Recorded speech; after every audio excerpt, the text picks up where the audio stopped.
Selamat bertemu kembali dengan kami di Jemaat Fisdak. Bagi saudara dan saudari yang saya kasih dalam Yesus Kristus yang kembali telah bergabung bersama-sama dengan kami di Jemaat First Indonesian Seventh-day Adventist Church yang berlokasi di New Jersey, Amerika Serikat. Kita bersyukur karena Anda semua dari berbagai tempat telah datang bersama-sama melalui acara ibadah online kita.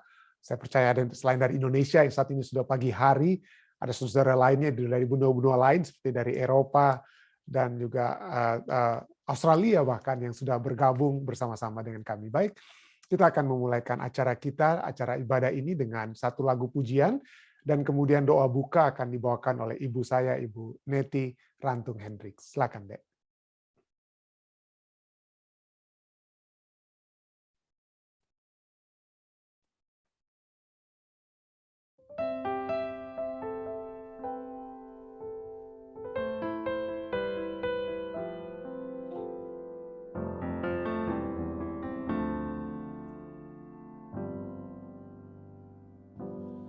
Aku suka saksikan dari hal Yesus yang menjadi sahabatku yang erat, perubahan diriku yang seutuhnya hanyalah oleh kasih Juru Selamat. Tiada lain pelindung seperti Yesus, tiada lain sahabat seperti Dia, tiada lain penebus yang menghapus dosa. Aku dipeliharanya.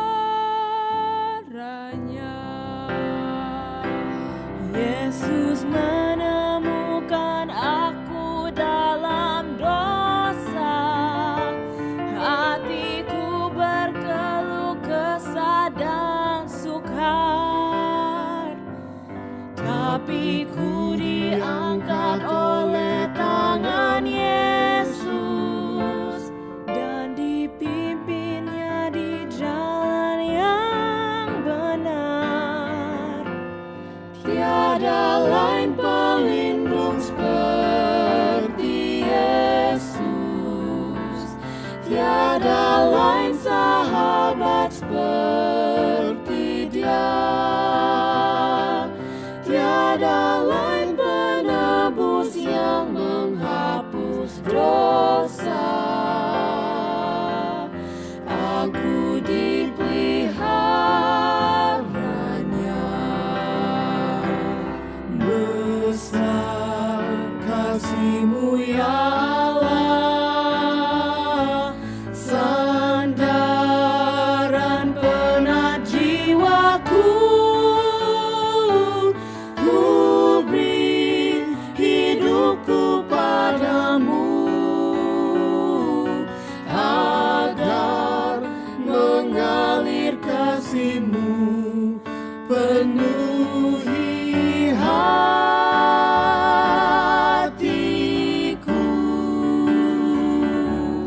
Tiada lain pelindung seperti Yesus, tiada lain sahabat seperti Dia, tiada lain penebus yang menghapus dosa. Aku dipeliharanya.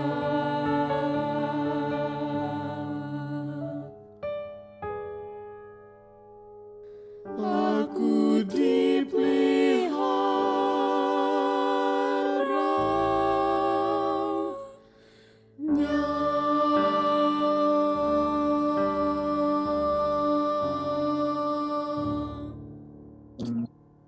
Amin. Tentunya kita sangat bersyukur atas lagu pujian. Tiada lain sahabat seperti Yesus yang telah dibawakan oleh keluarga Manawan yang telah membawakan satu lagu pujian yang begitu indah. Baik saudara sekalian, mari kita mengikuti doa buka yang akan dibawakan oleh ibu saya, Ibu Neti Rantung Hendriks. Silakan. Marilah kita tunduk kepala dan berdoa. Tuhan Bapa Tuhan Bapa kami yang bersemayam dalam tahta kerajaan surga, kami datang kepadamu pada saat ini. Sangat bersyukur dan berterima kasih atas segala berkat, kasih dan pimpinan perlindungan Tuhan bagi kami dapat mengikuti acara mempelajari firman-Mu melalui Zoom dari gereja Fisdak ini Tuhan. Kiranya Tuhan mau tolong berkati kami dengan firman-Mu, Roh Kudus-Mu menuntun hati dan pikiran kami untuk menerima sabda-Mu, dan kami boleh mendapatkan pengertian yang jelas Tuhan. Oleh karena pertolongan Roh Kudus-Mu. Tuhan, kiranya Tuhan memberkati kami masing-masing yang mengikuti acara Zoom ini, dan kiranya Tuhan berkati kami dan terlebih memberkati Stephen yang akan membawakan pelajaran sekolah sahabat ini, kiranya mendapatkan hikmat dari surga, demikian juga kami semua yang mengikuti acara ini. Tuhan memberkati kami sekalian yang berasal dari berbagai tempat, dari Amerika, Indonesia, Malaysia, dan di Eropa, dan juga di Australia. Semuanya kiranya kami dapat tuntunan dari surga. Tuhan, terima kasih ya Bapa atas segala berkat, kasih, dan kemurahan-Mu. Tuhan kiranya memberkati kami semua dengan berkat surga yang limpah. Dan Tuhan ampunilah dosa dan salah kami. Kami sangat bersyukur dan berterima kasih karena Yesus Kristus yang menjadi sahabat kami, yang menjadi pelindung kami, yang menjadi Tuhan kami. Tuhan berkati kami sekalian. Terima kasih ya Bapa. Kami persembahkan doa ini hanya dalam nama Yesus Kristus yang adalah Tuhan, Juru Selamat dan Penebus kami. Amin. Amin. Terima kasih. Terima kasih banyak kepada ibu saya ya, Ibu Neti Rantung Hendriks ya, yang telah membawakan lagu doa buka untuk acara ibadah kita pada saat ini. Baik saudara sekalian, seperti biasa saya akan membagikan pelajaran kita dengan mempelajari pelajaran sekolah sahabat ya, yang kita sepanjang minggu ini dengan judul Pekabaran Kitab Ibrani. Ya, ini adalah judul untuk pelajaran Kitab Ibrani, dan kita sudah membahas, Neta Muda Tulus sudah membahas tentang Yesus adalah Raja kita. Lalu saya sudah membahas tadi malam waktu New Jersey, Yesus adalah perantara atau pengantara kita. Dan saat ini kita akan membahas bahwa Yesus adalah pemenang kita.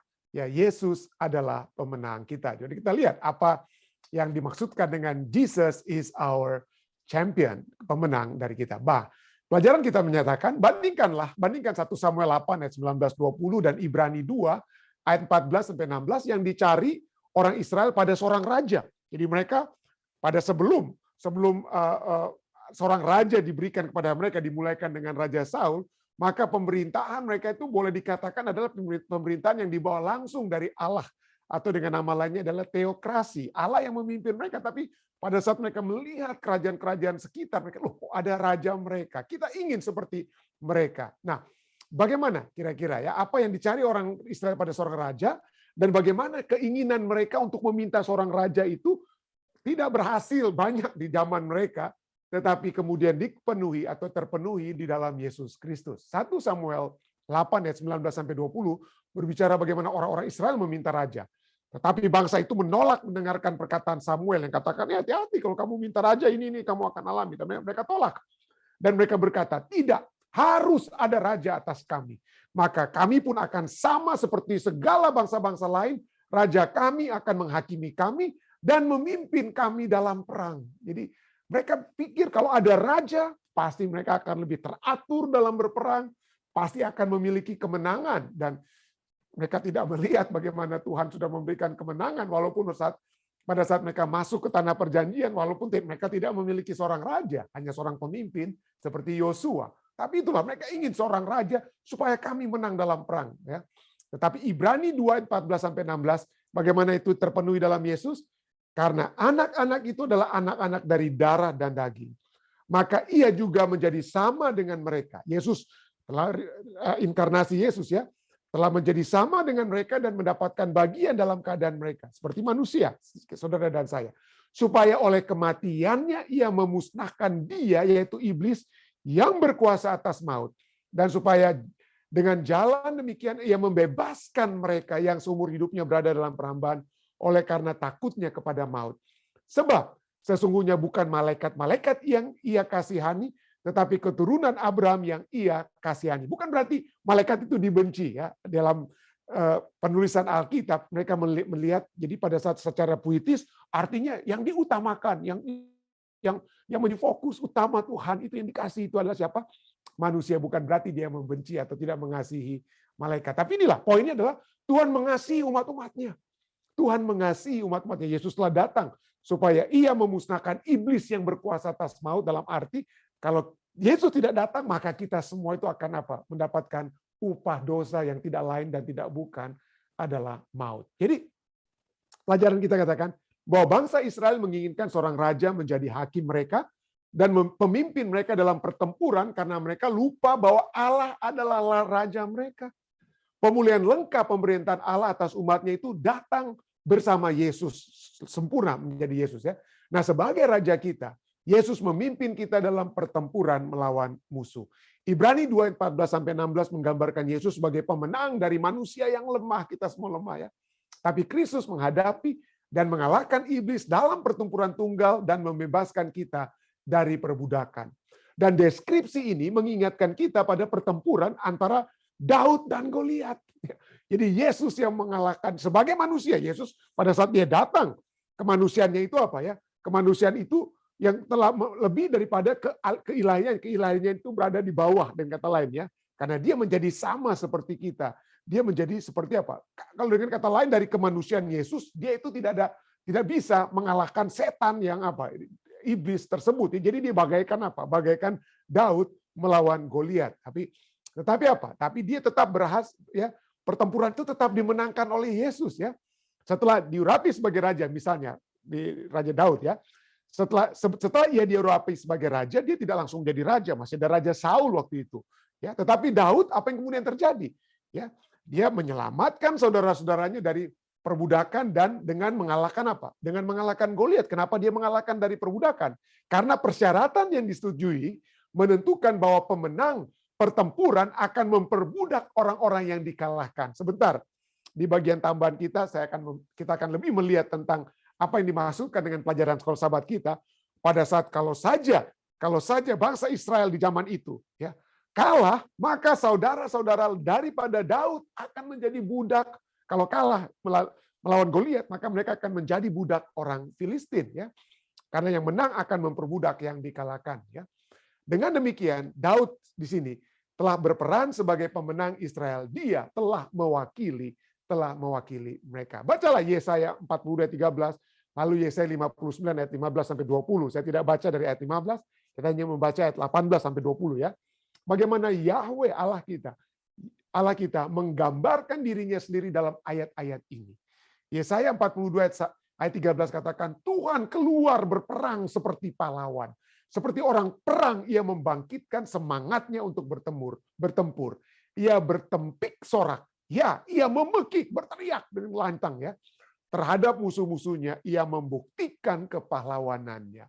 Yesaya 59 18-20, sesuai dengan perbuatan orang, demikianlah ia Allah memberi pembalasan. Kehangatan murka kepada lawan-lawannya, ganjaran kepada musuh-musuhnya, bahkan kepada pulau-pulau yang jauh ia memberi ganjaran. Maka orang akan takut kepada nama Tuhan di tempat matahari terbenam dan kepada kemuliaannya di tempat matahari terbit.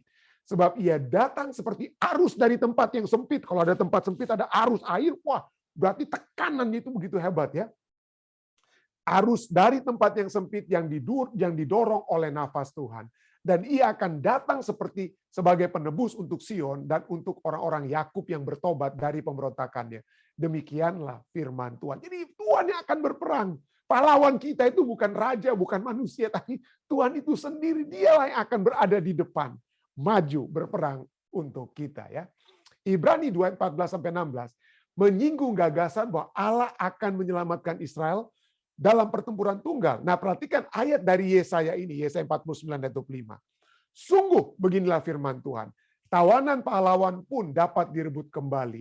Dan jarahan orang gagah itu dapat lolos. Kenapa? Kenapa tawanan atau orang jarahan itu dapat lolos? Sebab aku sendiri akan melawan orang-orang yang melawan engkau. Dan aku sendiri, Allah katakan, aku sendiri akan menyelamatkan anak-anakmu. Sebagai orang Kristen, kita sering berpikir bahwa kita terlibat dalam pertempuran tunggal dengan iblis.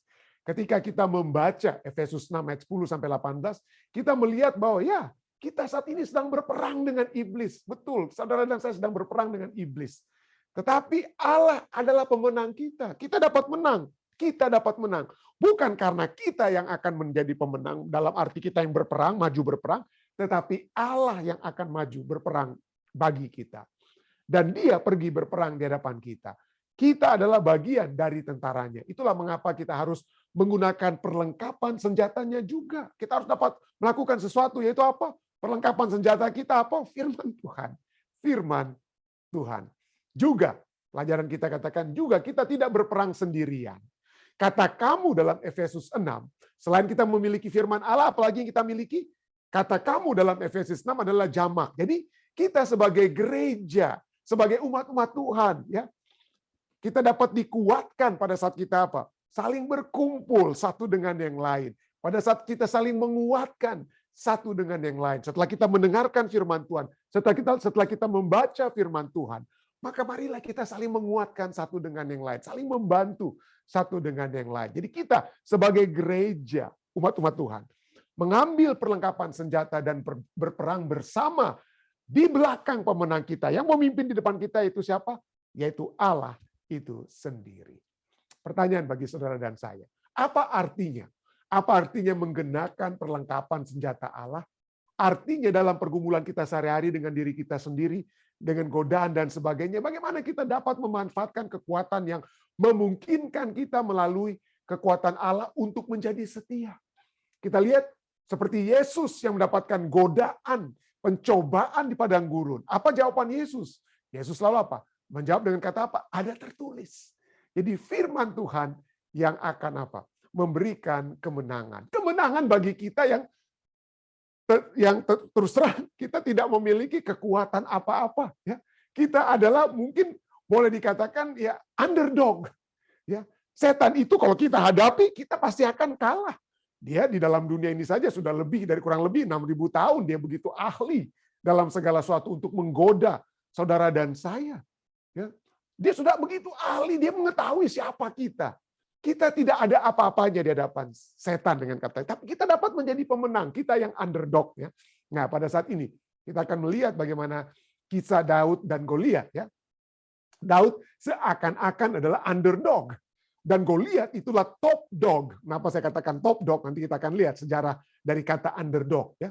Tapi kita sebagai manusia kita senang sekali mendengar kisah-kisah underdog. Ya, misalnya kalau Anda pencinta sepak bola ya di tahun 2015-2016, kalau Anda mengikuti persepak bolaan di Inggris, kita akan semua pada saat itu di tahun 2015-2016 ya di satu season di pertandingan sepak bola di Inggris kita dikagetkan karena satu kelompok football club yang tidak masuk hitungan. Waduh, bahkan dia harus apa? Harus lengser ke divisi di bawah mereka. Tetapi di tahun 2016 mereka menjadi pemenang di Inggris Premier League, yaitu Leicester City Club, ya, football club.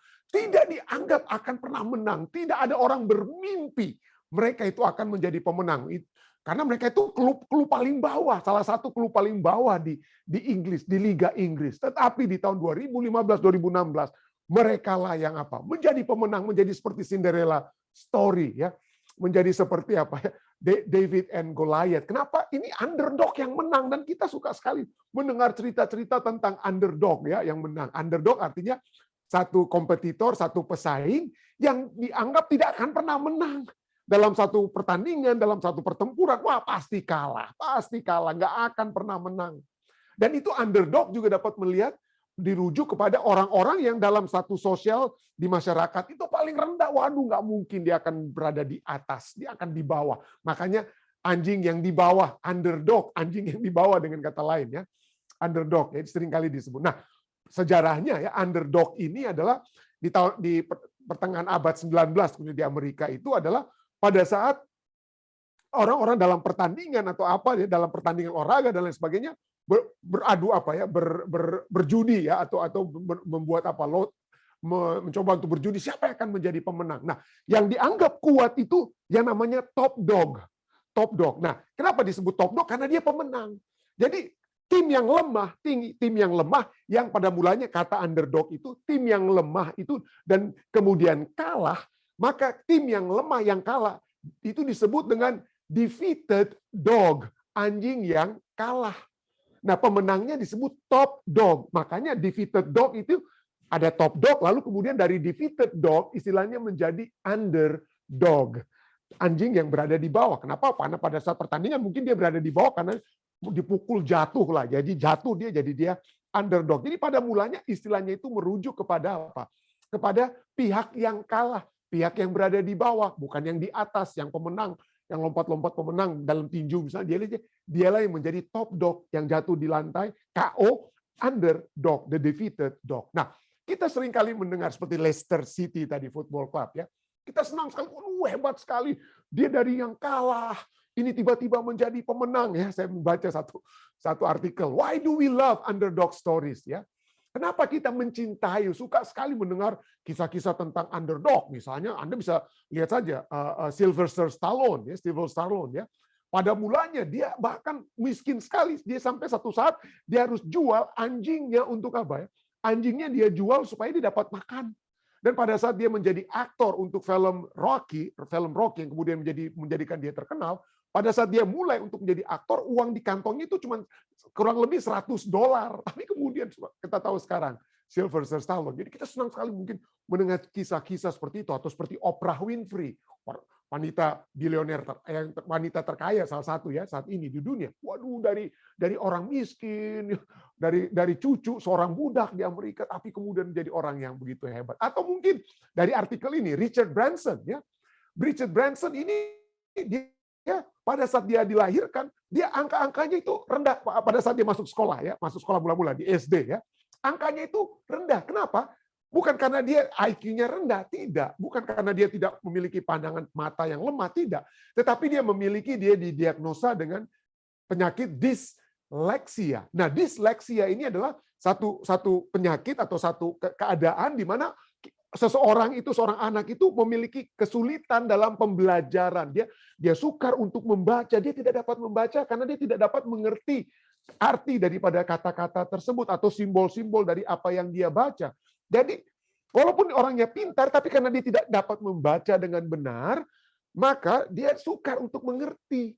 Dia tidak dapat mengerti, makanya angkanya jadi kurang. Kenapa? Karena dia tidak mengerti mungkin pertanyaan di sekolah. Ya. Dan pada saat dia berada di sekolah, pada kelas permulaannya, ya, bahkan dia dipanggil oleh pemimpin guru kelasnya.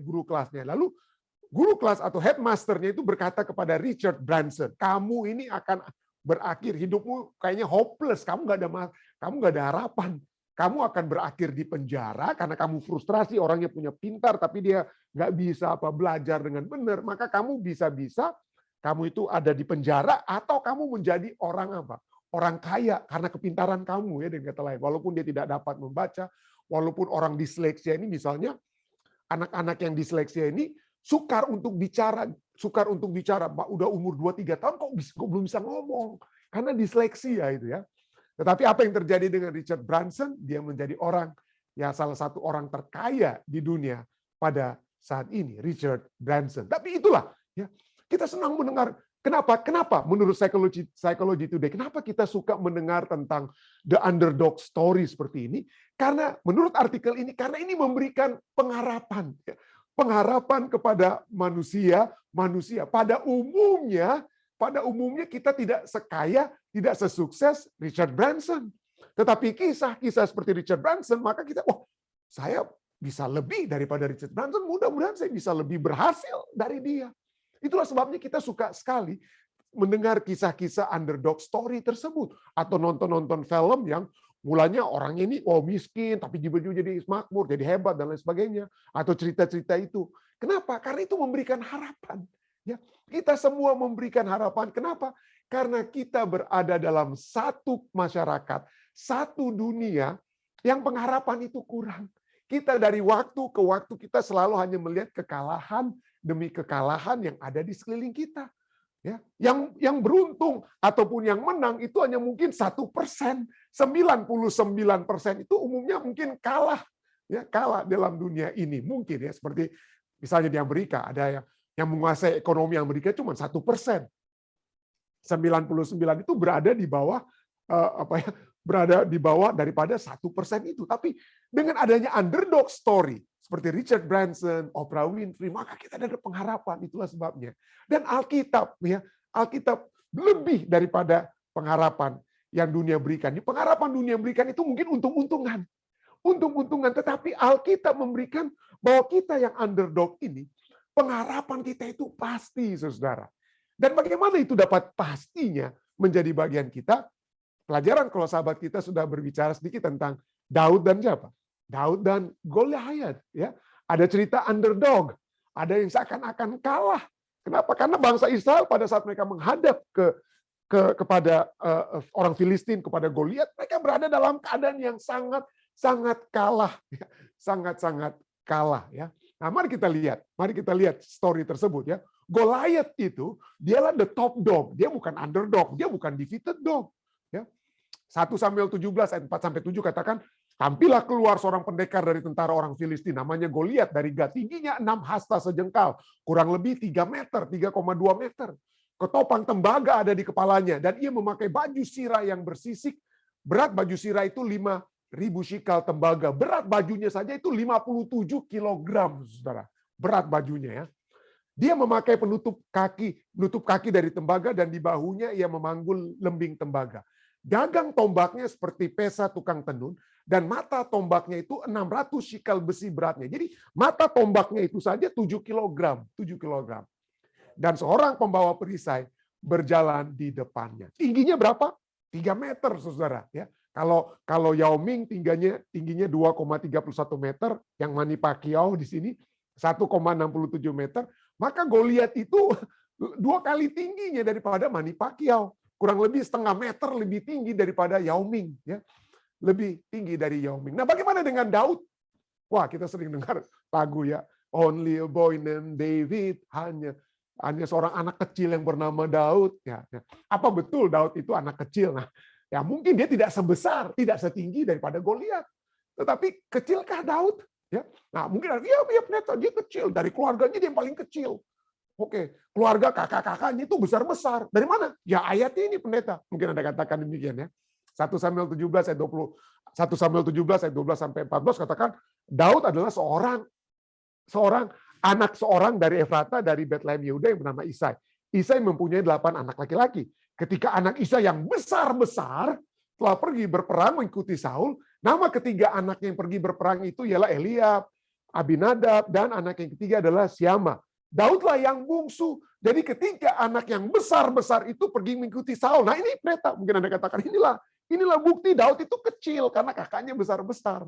Nah, mungkin Anda harus hati-hati, ya.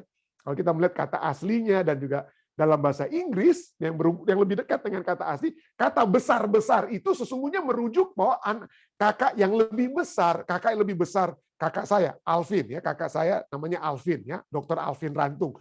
Dia itu kakak besar saya, dengan kata, tapi bukan berarti badannya besar. Waktu kami kecil mungkin badan saya itu lebih besar dari dia. Makanya kalau berkelahi dia mungkin kalah waktu itu, waktu kecil, ya. Waktu kecil, sekarang udah enggak gitu. Tapi itulah poinnya. Jadi bahasa Inggrisnya berbicara bahwa kata besar ini berbicara berhubungan dengan lebih tua. Now David was the son of Ephraimite, ya, 3 oldest son, ketiga anak Isa yang lebih tua, dengan kata lain, bahasa Indonesianya menggunakan kata apa? Besar-besar, tapi bahasa Inggrisnya ketiga anak yang lebih tua telah berperang mengikuti Saul. Jadi ayat 14 mungkin kan kata lain, Daudlah yang bungsu. Jadi ketika anak yang lebih tua, jadi besar-besar itu berbicara tentang apa? Lebih tua, ya. Itulah sebabnya apakah Daud itu memang badannya kecil? Oh iya pendeta, mungkin Anda tambahkan. Oke lah pendeta. Mungkin pendeta sudah jawab bahwa arti dari bahasa Ibraninya dan bahasa Inggrisnya itu bukan berarti kakaknya itu besar-besar, badannya lebih besar daripada Daud. Tetapi pendeta, mungkin Anda berkata ya, kalau ayat ini berbicara tentang Daud sebagai anak apa ya? Anak yang lebih bungsu, kakaknya itu besar dalam arti kakaknya itu lebih tua. Bagaimana dengan pakaian yang dipakai oleh Daud? Ya, pakaian daripada Raja Saul yang kemudian pertama-tama dicoba untuk dipakai oleh siapa ya? Oleh Daud. Bukankah Daud itu kecil, makanya pakaiannya itu kebesaran. Mungkin kita harus lihat ayat Alkitab, apa betul ayat Alkitab mengatakan bahwa pakaian yang dipakaikan kepada Daud itu pakaiannya kebesaran. Ya betul, tentu saja. Raja Saul itu dia dikatakan satu kepala lebih tinggi daripada kebanyakan orang Israel lainnya pada saat dia hendak diangkat sebagai raja. Raja Saul dikatakan tingginya itu dia cukup tinggi. Ya, Raja Saul cukup tinggi. Tetapi apakah itu berarti bahwa Daud itu memang kecil sekali? Apakah karena Daud tidak memakai pakaian perang Raja Saul karena dia orangnya kecil? Mari kita lihat, hati-hati juga ya. Kenapa? Karena firman Tuhan katakan apa? Mari kita lihat. 1 Samuel 17 ayat 39 katakan, lalu Daud mengikatkan pedangnya di luar baju perangnya, kemudian ia berikhtiar berjalan. Sebab belum pernah dicobanya baju perang tersebut ya. Maka berkatalah Daud kepada Saul, aku tidak dapat berjalan dengan memakai pakaian perang Raja Saul itu ya. Aku tidak dapat berjalan dengan memakai ini sebab belum pernah aku mencobanya. Dia tidak katakan, aku tidak dapat berjalan dengan memakai ini sebab pakaian ini lebih besar. Dia tidak bilang pakaian ini lebih besar, saudara ya. Dia katakan, sebab aku belum pernah apa? Sebab aku belum pernah mencobanya. Kemudian ia apa? Menanggalkan pakaian tersebut. Ya, bahasa Inggris, because he was not used to them. Ya, bahasa Alkitab bahasa Inggris berbicara, he is not used to them, not tested. Dia belum pernah coba pakaian tersebut. Dia belum pernah apa? Dia belum pernah ikut sebagai prajurit. Jadi dia belum pernah berpakai pakaian perang. Dia belum pernah mencobanya. Bahasa Ibraninya nasah, to test atau to try. Jadi bukan karena pakaiannya itu kebesaran. Ya. Nah, kenapa saya katakan ini bukan karena Daud itu kecil sekali ya. Betul, Daud itu lebih bungsu, tapi bukan berarti dia kecil. Kenapa? Karena sebelum peristiwa ini, 1 Samuel 17 ayat 39 dia bilang, saya belum pernah mencoba pakaian ini. Kalau Anda membaca satu pasal sebelumnya, yaitu 1 Samuel 16, pasal 16, Raja Saul dikatakan apa? Terganggu keadaannya. Lalu dia mencoba untuk mencari seorang yang untuk dapat apa ya? Seorang yang dapat bermainkan kecapi bagi dia untuk menghibur dia. Lalu dicarilah siapa yang akan dapat memainkan kecapi. Nah, coba lihat. Kita lihat dari apa yang dikatakan oleh hamba Daud kepada Raja Saul sebelum peristiwa Daud mengalahkan Goliat ini. Sebelum Daud menggunakan pakaian daripada Raja Saul sebelumnya, maka apa yang dikatakan? Apakah Daud itu anak kecil? Mari kita lihat ya. 1 Samuel 16 ayat 18, setelah dicari dan ditemukan Daud itu, lalu jawab salah seorang hamba daripada Raja Saul, berkata kepada Raja Saul, sesungguhnya, 1 Samuel 16 ayat 18, aku telah melihat salah seorang anak laki-laki Isai, orang Betlehem itu yang pandai main kecapi. Ayat 17, Raja Saul minta, siapa yang bisa main kecapi? Lalu hambanya, aku tahu anak Isai. Pandai main kecapi. Dia seorang pahlawan yang gagah perkasa, seorang prajurit. Ya, seorang prajurit yang pandai bicara, elok perawakannya, dan Tuhan menyertai dia. Nah, mungkin dengan kata lain, hamba ini berkata dia seorang yang lebih cocok untuk menjadi prajurit. Tetapi Daud pada saat itu dia baru berusia kurang lebih 18 tahun. Penemuan arkeologi menunjukkan bahwa seorang yang ikut berperang itu adalah orang yang sudah mencapai usia kurang minimal 20 tahun. Jadi dia sebenarnya sudah cocok menjadi seorang prajurit. Dia seorang pahlawan yang gagah perkasa dalam arti dia dapat apa? Dia dapat bertempur, bergulat. Dia orang yang cukup cukup kuat dengan kata lain. Seorang yang cukup kuat. Nah, kalau kita lihat kemudian ya setelah Daud berbicara dengan Raja Saul, dia katakan, Raja, aku sudah biasa berkelahi melawan apa? Melawan singa dan beruang. Singa itu kurobek mulutnya. Jadi kalau seorang anak kecil merobek mulut singa, dia bukan kecil sekali mungkin ya, tapi dia seorang pahlawan yang apa? Seorang pahlawan yang gagah perkasa. Tetapi mungkin kita jawab, Kenapa dia tidak ikut berperang? Kenapa? Karena dia belum cukup umur. Tetapi bukan berarti badannya kecil sekali.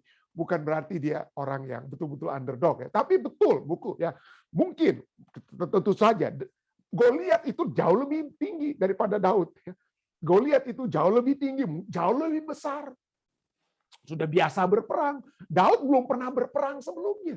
Jadi betul-betul Daud mungkin dapat dikatakan dalam sudut pandang kita saat ini, Daud itu underdog, tetapi Goliat itulah yang the top dog-nya.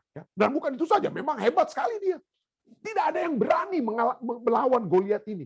1 Samuel 17 ayat 8 sampai 9. Dia pada saat dia mencoba untuk mengecilkan orang-orang Israel, dia berteriak, dia katakan apa? Pilihlah bagimu seorang dan biarlah ia turun mendapatkan aku. Jika ia dapat berperang melawan aku dan mengalahkan aku, maka kami akan menjadi hambamu. Tetapi jika aku dapat mengungguli dia dan mengalahkannya, maka kamu semua akan menjadi hamba kami dan takluk kepada kami. Ayat 11, katakan apa? Ketika Saul dan segenap orang Israel mendengar perkataan orang Filistin itu, maka cemaslah hati mereka dan sangat ketakutan. Cemaslah hati mereka. Segenap orang Israel, termasuk Raja Saul, termasuk anaknya Saul, Yonatan, ya, pahlawan-pahlawan. Jadi pahlawan-pahlawan perkasa Israel tidak ada yang berani. Tidak ada yang berani untuk apa? Melawan. Kenapa? Hati mereka ciut. Cemaslah hati mereka, kecil, takut mereka. Sangat-sangat ketakutan. Ya.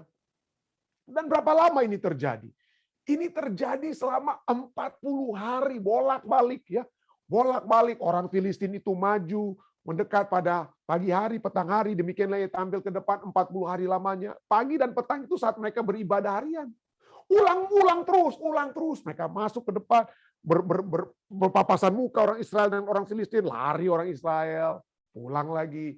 Selama 40 hari bolak-balik, dan dikatakan pada hari mereka bertemu bahkan pada pagi hari dan petang hari itu saat orang Israel itu beribadah, ibadah harian. Jadi mereka datang berdoa, Tuhan menangkan kami dong, tapi melihat Goliat, lari ciut mereka.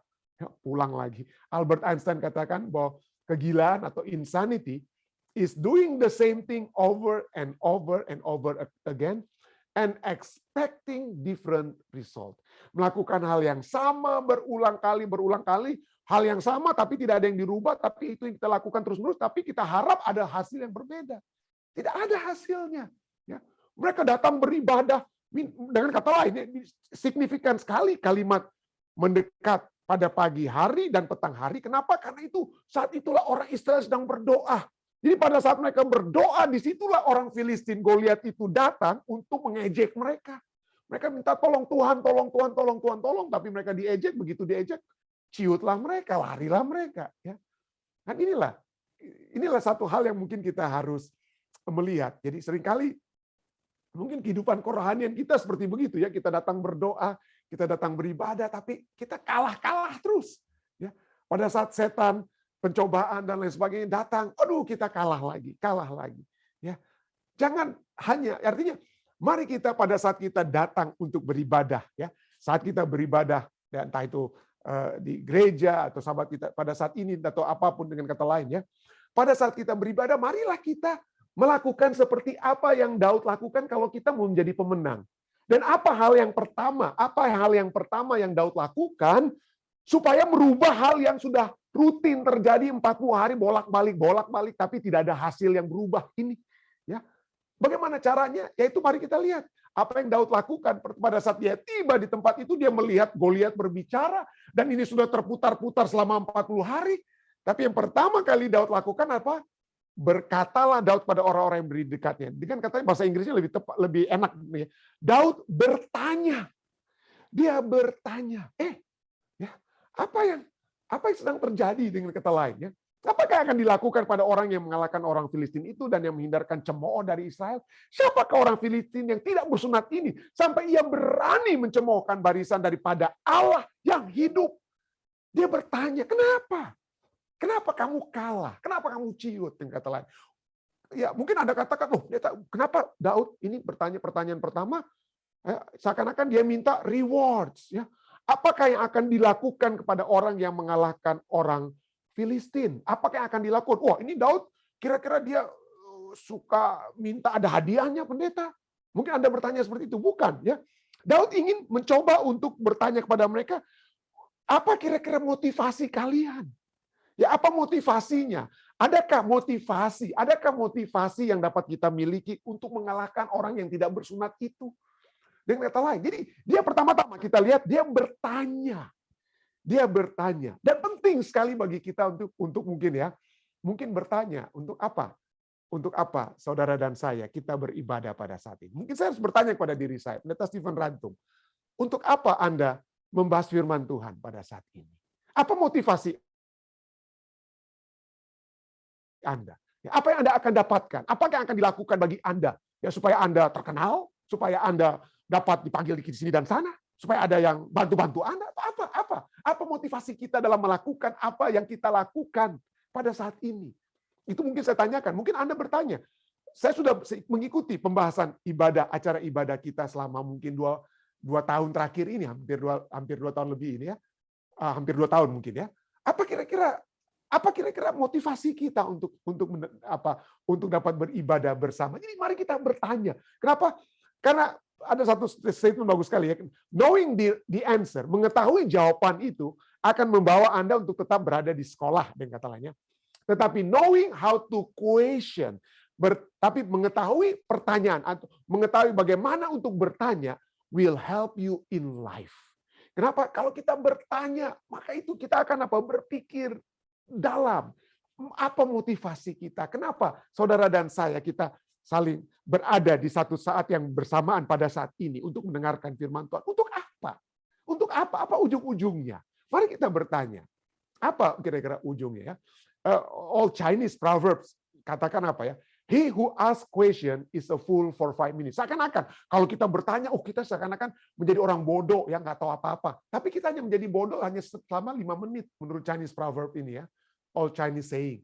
Tetapi he who does not ask a question, tapi kalau kita tidak membuat pertanyaan, tidak bertanya, maka we will remain, kita akan menjadi orang bodoh selama-lamanya. Mari kita bertanya ya. Apa? Pertanyaan apa? Apa motivasi kita? Apa motivasi kita melakukan apa yang kita lakukan? Apa saja? Mungkin bukan hanya dari segi kita beribadah ya. Mungkin dari segi apa tugas-tugas kita di gereja, apa tugas-tugas kita di rumah tangga kita masing-masing, apa tugas-tugas kita di tempat kita bekerja. Ya.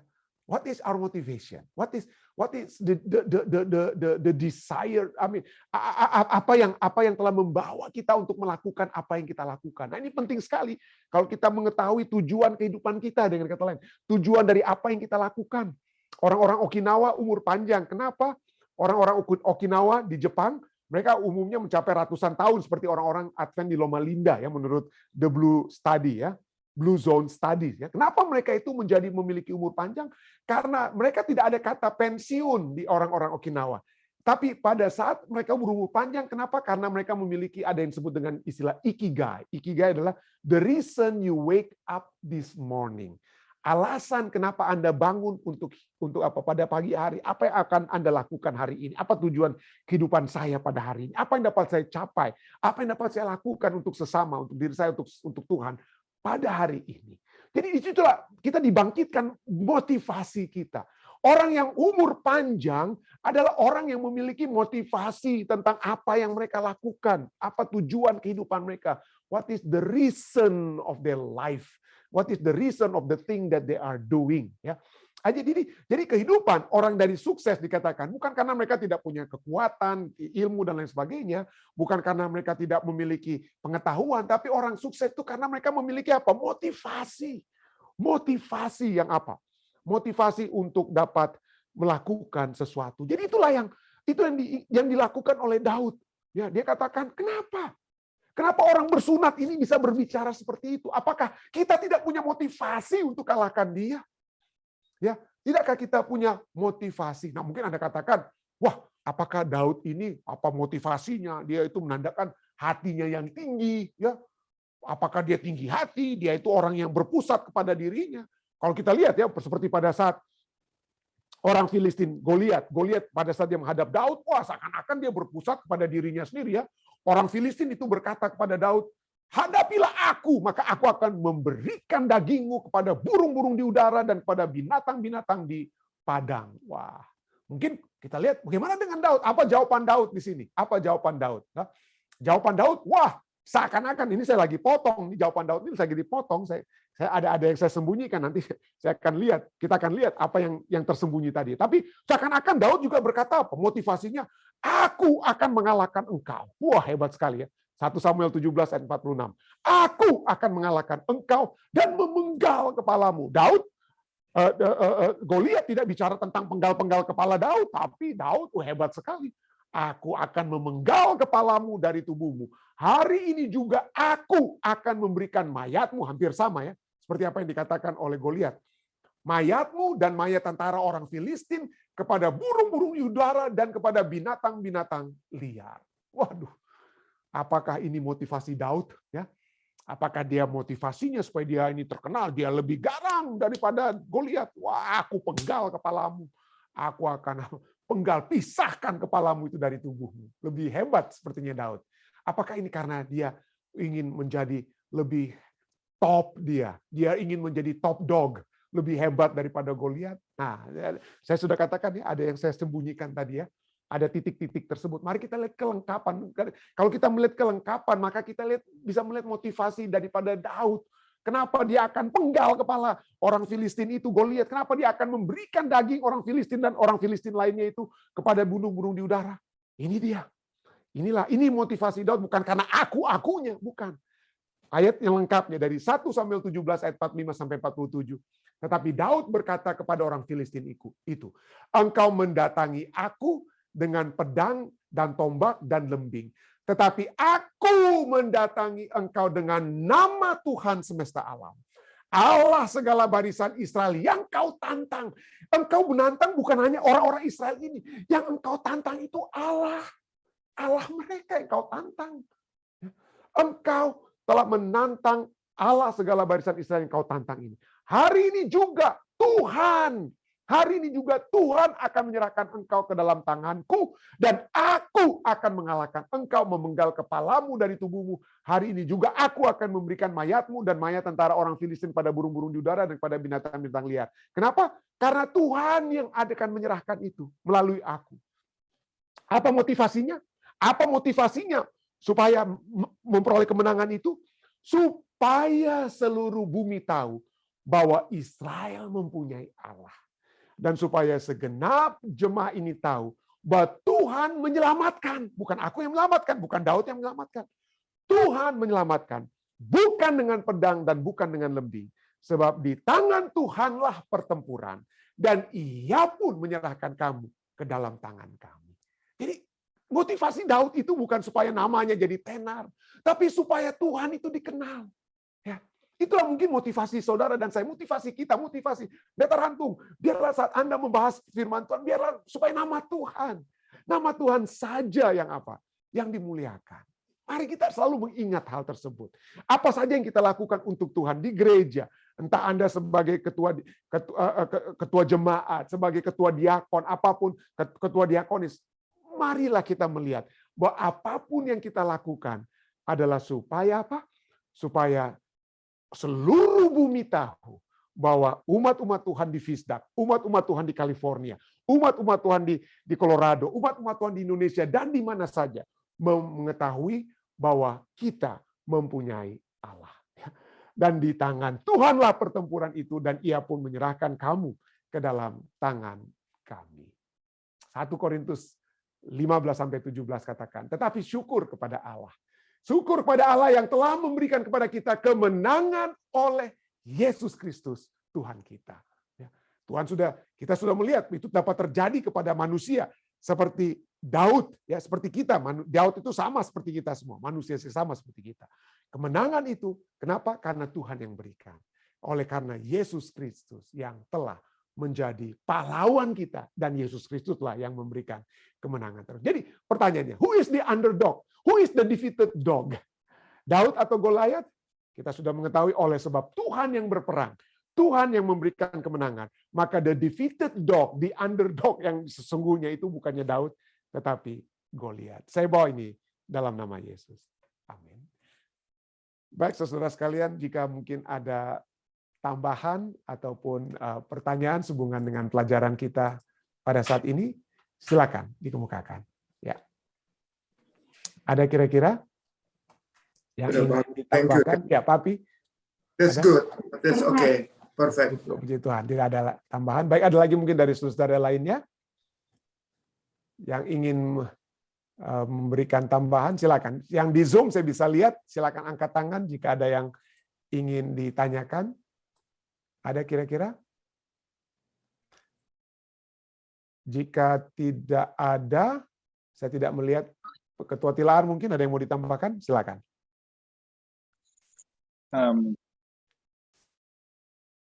Peperangan antara Goliat dengan Daud adalah peperangan fisik. Ya. Tentu kalau kita masuk dalam aplikasi kehidupan kita, kita sedang berperang melawan satu kekuatan yang tidak kelihatan. Nah, dan kebanyakan dari peperangan yang kita alami, jadi setan ya, kita berperang dengan setan. Banyak kali kelihatan kita dalam posisi kalah.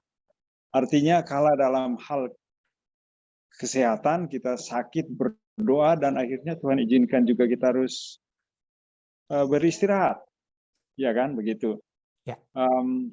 Ada yang sembuh.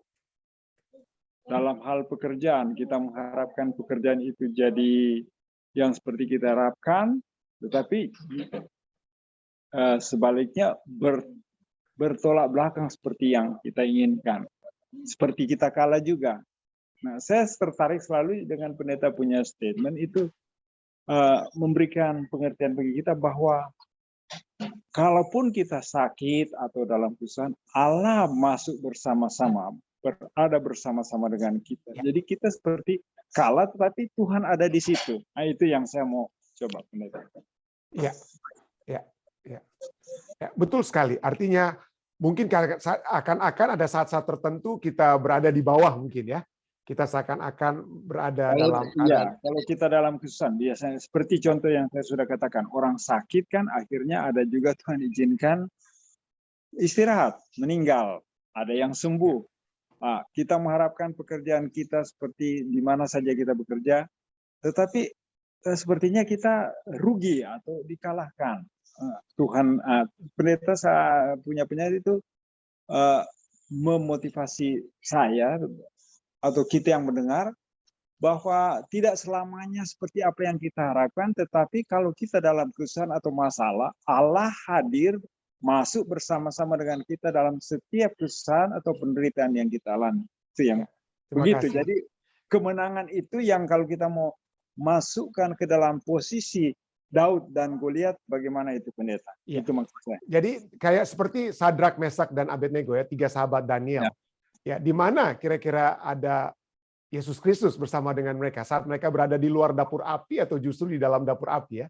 Kalau kita lihat keberadaan Yesus Kristus justru berada bersama-sama dengan mereka pada saat mereka berada di dalam dapur api. Di mana malaikat Tuhan? Pada beberapa sahabat yang lalu saya berkhotbah tentang Petrus yang berada dalam penjara, yang dipenjara oleh Herodes ya. Di mana ada malaikat Tuhan bersama-sama dengan Petrus pada saat dia berada dalam penjara. Ya, dengan tentara yang menjaga dia begitu hebat, tapi begitu dia keluar, malaikat Tuhan justru pergi pada saat dia keluar. Jadi ada saat-saat di mana kita lihat seakan-akan kita berada dalam kesusahan, kesesakan, tetapi sesungguhnya kalau kita berserah seperti Sadrak, Mesak, dan Abednego, Tuhan, Engkau Allah kami sanggup melepaskan kami dari dapur api ini. Allah kami sanggup, Allah kami itu berkuasa. Tetapi jika tidak sekalipun, maka kami tidak akan pernah apa ya? Kami tidak pernah akan menyembah patung lain. Kami tidak akan pernah dengan kata lain kecewa kalau kami tidak dilepaskan. Jadi kalau kami mati sekalipun, biarlah kami mati di dalam Tuhan. Itu adalah sikap yang dimiliki oleh ketiga sahabat daripada Daniel ya. Dan kiranya marilah kita melihat bahwa inilah sikap kita seperti Yesus ya. Yesus juga berkata apa? Jika bisa biarlah cawan ini berlalu daripadaku, tapi bukan kehendakku yang jadi, kehendak apa? Kehendak Bapa yang jadi. Dengan kata lain, bahwa di dalam setelah kita melihat tanpa adanya kematian Yesus, maka saudara dan saya tidak memiliki kehidupan yang kekal. Jadi dengan kata lain bahwa bisa dalam kemahatauannya mungkin Allah tidak memberikan kepada kita apa yang kita mintakan. Kita bisa minta untuk sembuh, kita bisa minta untuk mujizat, kita bisa minta kepada Tuhan. Tetapi marilah kita di akhir semua permintaan itu seperti Yesus berkata, biarlah kehendak Tuhan yang jadi, karena Tuhan lebih tahu. Ya, kehendak Tuhan yang lebih tahu mana yang lebih baik, terbaik. Dan bagi kita, apalah seperti saya sudah ulang-ulangi, apalah artinya penderitaan 80 tahun dalam dunia ini? Apalah artinya penderitaan 80 tahun atau kesusahan 80 tahun dalam dunia ini dibandingkan dengan apa? Selama-lamanya dalam kerajaan surga bersama dengan Dia. Kita akan melihat bahwa itu semuanya tidak berarti. Ya, semuanya itu tidak berarti. Kalau kita melihat nanti pada suatu saat mungkin sakit kita, kalau mau istilahnya bahasa manusianya ya, bahasa manusia, kita akan merasakan sakit itu bagaikan cuma sepersekian detik saja rasa sakit seperti apa yang kita alami dalam dunia ini. Itu seperti sepersekian detik, tidak ada artinya. Padahal selama mungkin 40, 50, 60, 70, 80 tahun kita dalam dunia ini kita mengeluh, mungkin kita, aduh Tuhan kenapa sakit sekali. Tapi kalau kita tiba dalam kerajaan Tuhan untuk hidup selama-lamanya, 80 tahun penderitaan kita itu hanya sepersekian detik, mungkin kalau itu masih bisa dirasakan. Saya percaya kita tidak akan lagi merasakannya. Jadi itulah pengharapan kita ya. Berdasarkan firman Tuhan, itulah pengharapan kita. Segala sesuatu yang kita alami itu menjadi tidak berarti. Kesakitan, penderitaan, kesusahan yang kita alami saat ini di dalam dunia yang sementara ini. Terima kasih. Mungkin ada lain tambahan pertanyaan? Ibu Titioka, silakan. Ibu Yosina. Iya, terima kasih pendeta. Saya cuma mau bersaksi bahwa selama saya mengikuti pelajaran sekolah sahabat yang pendeta berikan ini, itu mengubah hidup saya, walaupun saya pernah disakiti dengan berupa materi. Karena tadinya karena saya marah itu sehingga saya ingin membuat keputusan saya sendiri dan cara sendiri saya akan melaporkan bisnis yang kami pernah join dengan seseorang. Tetapi saya serahkan dulu, berdoa dulu sebelum saya lakukan itu. Saya bergumul. Tetapi waktu saya mendengar pendeta setiap sekolah sahabat, jika seseorang, akhirnya saya tahu, jika seseorang itu berusaha untuk memberitahukan atau melaporkan, itu bukan melaporkan soal imigrasi, maksudnya ada bisnis. Kitalah orang yang paling tidak beriman. Saya rasa itu suatu pukulan buat saya. Jadi kalau saya tidak mendengar firman yang pendeta kasih ini, saya merasa merugi sekali. Tetapi justru pergumulan itu datang setelah suami saya meninggal. Sebelumnya itu tidak pernah ada, tetapi Tuhan sudah mengubah saya. Saya tidak lakukan itu. Dan orang itu 1 tahun kemudian dia minta maaf sama saya. Baru berapa bulan yang lalu dia datang, telepon saya dan minta maaf untuk semua yang dia lakukan buat saya. Jadi saya tidak pikirkan kerugian yang saya hadapi atau peroleh, saya lupakan itu. Walaupun berupa materi, berupa uang, walaupun tidak banyak, itu banyak bagi saya. Tetapi saya tidak ingat-ingat itu lagi. Oleh karena perubahan dalam hidup saya akan firman ini banyak sekali menolong saya. Saya berterima kasih kepada pendeta yang sudah memberikan firman setiap hari.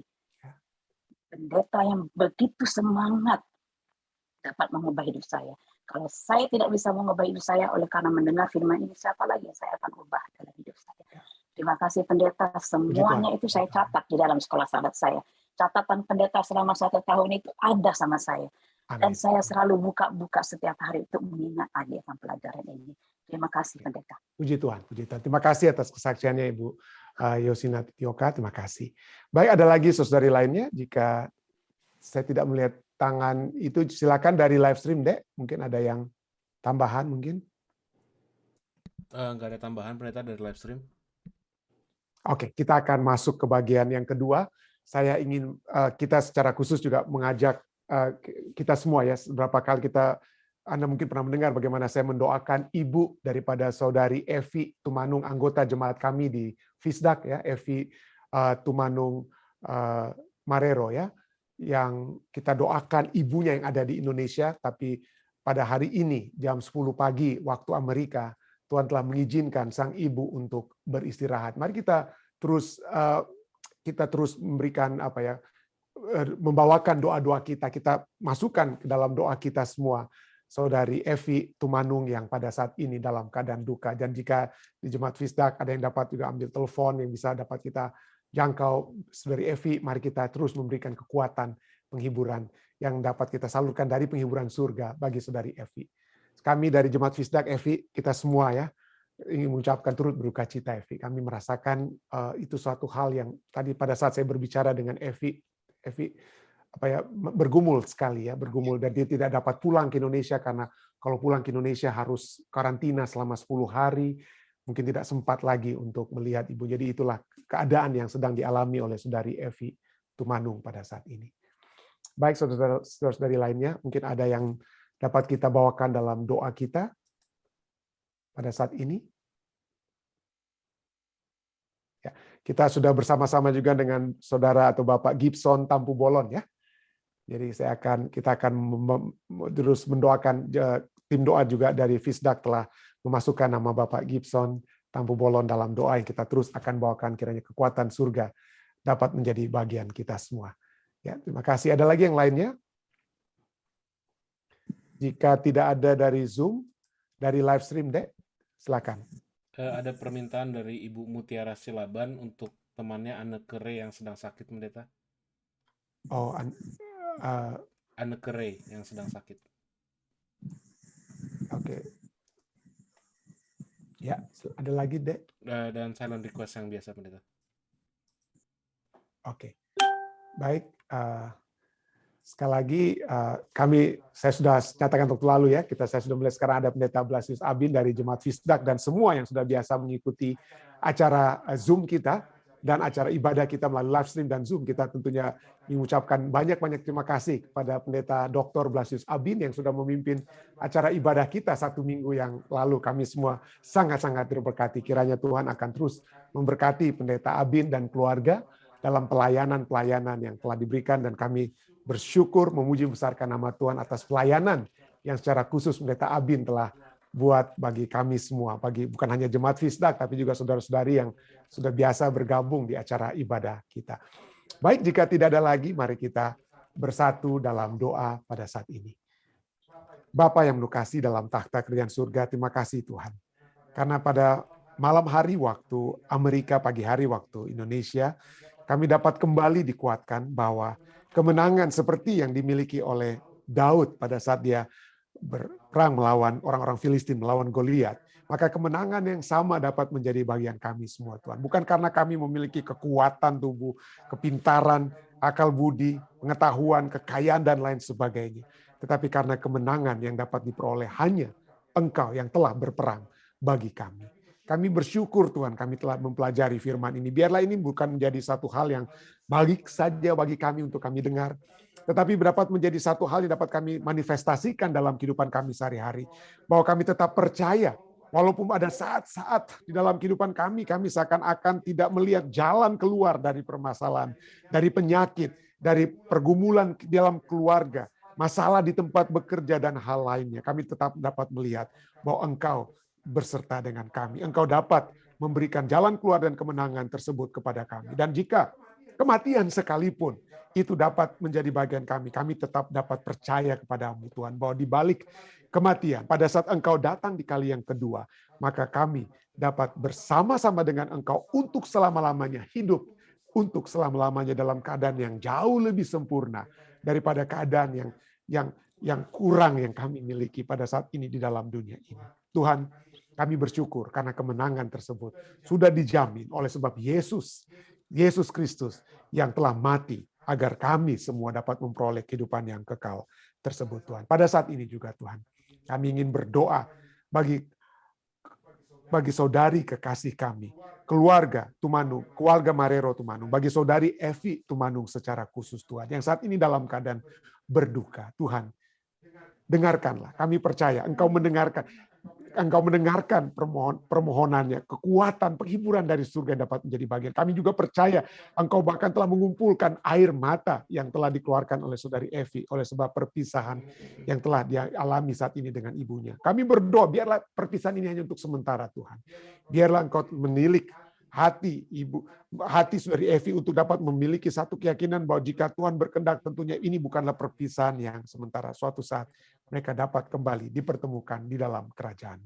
Tuhan, biarlah penghiburan, pengharapan dari surga ini dapat menjadi bagian saudari Evi Tumanu dan Evi dan Angel yang dalam keadaan berduka pada saat ini. Kami juga terus berdoa Tuhan, bagi semua yang telah berpartisipasi, semua yang telah berpartisipasi dalam acara-acara ibadah kami. Pada saat ini secara khusus Tuhan, hamba-Mu ingin menyebutkan Ibu Jane Mangual, keluarga Mangual yang telah berbakti bersama-sama dengan kami, Saudari Puji Setiawati, keluarga Sinaga yang juga telah berbakti, dan juga Bapak Gibson Tampu Bolon yang sejak tadi malam di waktu Amerika telah berbakti bersama-sama. Tuhan, kiranya Engkau akan memberkati mereka, karena akan menyertai mereka dalam kehidupan mereka. Biarlah pengalaman-pengalaman seperti yang dimiliki oleh Ibu Yosina Titioka yang telah dia saksikan tadi, adanya kekuatan yang Tuhan sudah berikan, kemenangan yang Tuhan sudah berikan kepada Ibu Yosina Titioka, itu akan menjadi cerita kemenangan bagi kami semua, karena Tuhan yang menyertai kami semua. Firman-Mu yang telah menjadi kekuatan bagi kami semua. Hamba-Mu juga ingin terus berdoa bagi saudara-saudari kami lainnya dengan permohonan-permohonan pribadi mereka yang telah berbakti melalui live stream. Hamba-Mu ingin terus berdoa bagi saudari Femi Kiroyan dan keluarganya, Tuhan. Saudara Paul Walangitan, keluarga Walangitan Kiroyan. Tuhan akan selalu menyertai mereka. Tuhan, hamba-Mu juga ingin terus berdoa bagi Om Yan dan Tante Sin, keluarga Lalaki Gerungan dengan permohonan-permohonan mereka. Khususnya penyertaan surga, bisikan Roh Kudus bagi cucu-cucu mereka. Tuhan, dengarkanlah. Biarlah keluarga ini, Om Yan dan Tante Sin akan memiliki satu sukacita melihat cucu-cucu yang semakin dikuatkan di dalam kebenaran-Mu. Hamba-Mu juga terus berdoa Tuhan bagi umat-umat Tuhan lainnya yang dengan silent request yang mereka miliki. Hamba-Mu percaya Tuhan, pada saat ini kami semua dapat berdoa bersama-sama dengan Ibu Tine, Tuhan. Ibu Tine, kami percaya Tuhan, Engkau akan menyertai dia di Carolina, di North Carolina. Akan percaya Engkau akan terus membimbing kehidupannya, menuntun dia, sehingga penyertaan surga akan membantu dia melewati masa-masa mungkin pergumulan yang dia miliki juga pada saat ini Tuhan. Kami juga terus berdoa bagi Ibu Pendeta Rain Alow Tuhan, yang dalam pergumulan kesehatan yang dia miliki saat ini. Biarlah Tuhan akan memberikan jamahan surga yang pasti kepadanya. Kami terus ingin menyebutkan Saudara Ronald Walean, Saudara Alden Siotang. Kami juga ingin terus menyebutkan Saudara Joni Kawan, Tuhan, dan saudara-saudari kami lain yang biasa kami sebutkan dari waktu ke waktu. Kami ingin sebutkan Saudari Merlin Karamoy, Tuhan. Kami ingin juga sebutkan Tante Sinche Pua, Tuhan. Saudari Carol Roaring juga, Tuhan. Ibu Pendeta Paruntu, Tante Yeni Poluan, Tuhan. Kami ingin sebutkan nama-nama ini. Kiranya penyertaan surga akan menjadi kekuatan bagi mereka. Dan Saudari Jane Rononuwu, Saudari Jane yang ada di Philadelphia, Tuhan. Kiranya kekuatan surga akan selalu menjadi bagian beliau, Tuhan. Bersama-sama dengan umat-umat Tuhan yang berbakti, kami juga ingin berdoa bagi Saudari Anneke Ray, Tuhan, yang juga dalam keadaan sakit pada saat ini. Tuhan, Engkau berkemurah, dalam kemurahan-Mu tentunya tidak ada yang mustahil untuk penyembuhan yang dapat terjadi kepada mereka. Biarlah Tuhan, jika itu adalah kehendak-Mu, biar itu terjadi hanya untuk kepujian dan kemuliaan bagi nama-Mu saja Tuhan. Hamba-Mu juga ingin berdoa bagi Tante Omi Asa. Tuhan, kiranya penyertaan surga akan selalu menjadi bagiannya. Demikian juga Saudari Ike Lintang.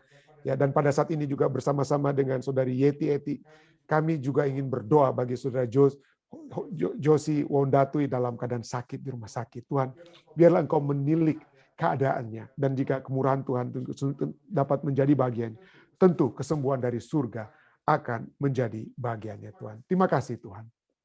Kami juga berdoa bagi seluruh umat-umat Tuhan yang ada di Jemaat Fisdak. Secara khusus, hamba-Mu ingin berdoa bagi Saudara Elisa Siregar yang selalu memfasilitasi acara ibadah kami. Kiranya Tuhan akan selalu memberkati dia. Berikan selalu kekuatan yang pasti dari surga kepadanya. Hamba-Mu juga ingin berdoa bagi Matthew Rumbai sebagai ketua pemuda kami di jemaat kami pada tahun 2022 ini. Kiranya Tuhan akan selalu memberikan hikmat, akal budi dari surga kepada Matthew, dan juga kepada keluarganya, baik Laura yang ada di sini, juga anggota keluarga yang ada di Indonesia. Tuhan akan menyertai mereka. Hamba juga ingin berdoa bagi saudari Karen Nenggolan, anak muda Tuhan ini. Tuhan, kiranya penyertaan surga akan selalu menjadi bagian Karen. Sertailah dia Tuhan. Dan Tuhan, begitu banyak lagi permohonan-permohonan kami. Kami ingin menyebutkan begitu banyak nama yang kami sebutkan, tapi Tuhan Engkau mengetahui nama-nama yang sudah biasa, yang sudah selalu dibawakan oleh tim doa Fisda. Kiranya Tuhan akan selalu mendengarkan. Dan Tuhan akan juga melihat semua yang sudah berbakti melalui Zoom dan yang sudah berbakti melalui live stream. Tuhan, biarlah penyertaan surga akan selalu menjadi bagian kami semua. Terima kasih Tuhan. Engkau sudah mendengar, Engkau sudah menjawab dan menyempurnakan doa-doa ini. Karena doa-doa ini Tuhan hanya kami bawakan di dalam nama Anak-Mu yang tunggal, Yesus Kristus, yang telah menjadi Tuhan, Juru Selamat menebus kami. Amin.